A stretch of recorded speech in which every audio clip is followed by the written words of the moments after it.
एक 3x3 matrix में अगर आप उसको उसके ट्रांसपोज से मल्टीप्लाई करें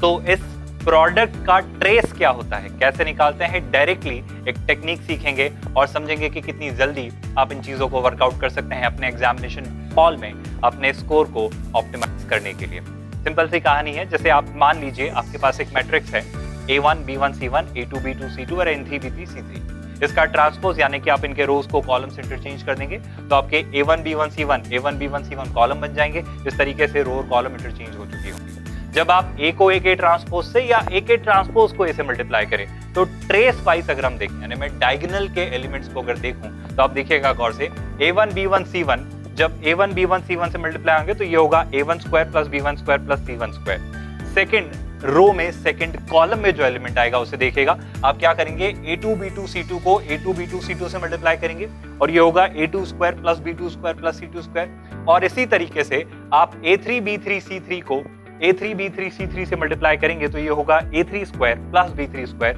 प्लस C3 स्क्वायर। और जब आप A इंटू A ट्रांसपोज का ट्रेस निकालेंगे तो वो होगा sum of all the elements of this diagonal. और अगर आप इसे गौर से देखें तो क्या आप नहीं पा रहे हैं A1 square B1 square C1 square A2 square B2 square C2 square और A3 स्क्वायर B3 स्क्वायर और C3 स्क्वायर का सम। यानी क्या मैं इसे ऐसा नहीं कह सकता कि सर जो आपका ओरिजिनल